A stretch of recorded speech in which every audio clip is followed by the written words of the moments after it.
চিতই পিঠাটা অনেকের কাছে খুবই ঝামেলার মনে হয়, তারাও কিন্তু খুব সহজেই ইনস্ট্যান্ট দুধ চিতই পিঠা বানিয়ে খেয়ে ফেলতে পারবেন। আসসালামু আলাইকুম viewers, welcome back to my channel. কেমন আছেন সবাই? আজকে আমি আপনাদের সাথে চিতই পিঠার কোনো রেসিপি শেয়ার করব না, কিনা পিঠা দিয়ে কিভাবে খুব সহজে ইচ্ছা পূরণ করে নিয়েছি ওই রেসিপিটাই আপনাদের সাথে শেয়ার করছি। চলুন তাহলে দেখে নেওয়া যাক। দেখতেই পাচ্ছেন আমি পাতিলে এখানে 1 লিটার পরিমাণ দুধ জাল করে নিচ্ছি। এখানে 1 লিটার থেকে একটু বেশি আছে। 1 লিটার দুধটাকে আমি খুব ভালো করে জাল করে নিচ্ছি। দিয়ে দিচ্ছি 2টো তেজপাতা, 2টো এলাচ আর 2 টুকরো দারচিনি। দিয়ে দুধটাকে আবারও খুব ভালো করে জাল করে নেব।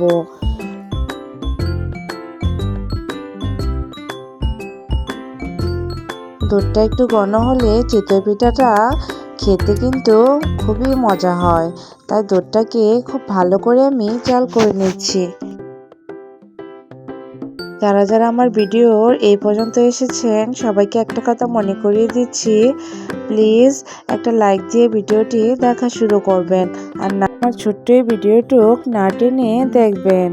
আর যদি আপনাদের কাছে ভালো লেগে থাকে তাহলে আমার চ্যানেলটি সাবস্ক্রাইব করে বেল আইকনটি বাজিয়ে দিতে পারেন। আর যারা অলরেডি কাজটি করেছেন সকলকে অসংখ্য ধন্যবাদ।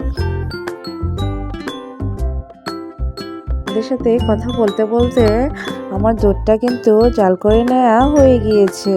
এখন আমি সামান্য পরিমাণ চিনি অ্যাড করে দিচ্ছি। দুধ চিতই পিঠাটা কিন্তু খেজুরের গুড় দিয়ে করলে খেতে কিন্তু খুবই টেস্টি হয়, ফ্লেভারটাও খুব ভালো আসে। আমি কিন্তু গুড় দিয়েই তৈরি করব। সামান্য একটু চিনি অ্যাড করে দিয়েছি। খেজুরের গুড়ের পরিমাণটা একটু কম ছিল, তাই ব্যালেন্সের জন্য একটু চিনি অ্যাড করে দিলাম। আর গুড়টা কিন্তু অবশ্যই খেয়াল রাখবেন চুলাটা অফ করে বা নামানোর আগ মুহূর্তে অ্যাড করতে হবে। এই যে আমি 1 চিমটি লবণ দিয়ে দিয়েছি। মিষ্টি খাবারে সামান্য একটু লবণ দিলে স্বাদটা কিন্তু ভালো আসে। আর গুড়টা কিন্তু আমি চুলাটা অফ করার পরেই অ্যাড করব, করে নেড়ে চেড়ে মিশিয়ে দেব।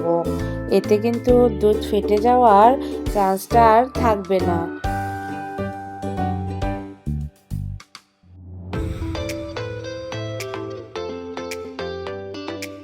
দেখতেই পাচ্ছেন আমি খেজুরের গুড়টা অ্যাড করে নিচ্ছি গরম থাকা অবস্থায়। এই গুড়টা যদি ভালো হয় চুলার উপরে রেখেও অ্যাড করলে দুধটা কিন্তু ফেটে যাবে না।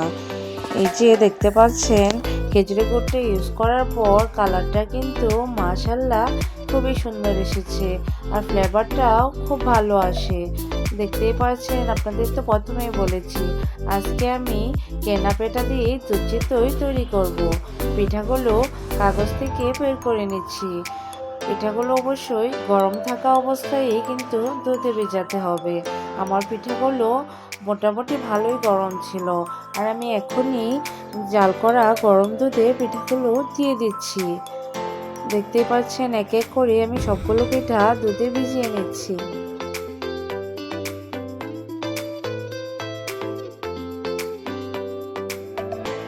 পিঠাগুলো দেওয়ার পর ভালো করে ভিজিয়ে ঢাকা দিয়ে রেখে দেব সারা রাত্র। ফিরে আসছি সকালবেলা।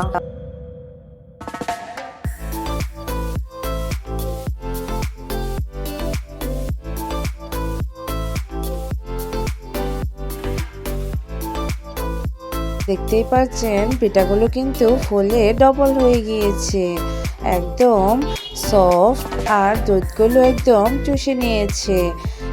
খেতেও কিন্তু মাশাআল্লাহ দারুণ টেস্টি হয়েছিল, আর এতটাই সফট হয়েছিল যা কিনা দেখতেই পাচ্ছেন একটা পিঠা কেটে আপনাদের সাথে শেয়ার করছি কতটা সফট এবং তুলতুলে হয়েছিল, আর খেতেও মাশাআল্লাহ দারুণ টেস্ট হয়েছিল। কেমন লাগলো আপনাদের কাছে অবশ্যই কমেন্ট করতে ভুলবেন না। যখন খুশি তখন কোনো রকম পরিশ্রম ছাড়া আপনারাও কিন্তু ইনস্ট্যান্ট দুধ চিতই পিঠাটা এভাবে বানিয়ে খেয়ে ফেলতে পারেন। আজকে রেসিপিটা আপনাদের কাছে কেমন লাগলো অবশ্যই জানাবেন। আল্লাহ হাফেজ, আসসালামু আলাইকুম।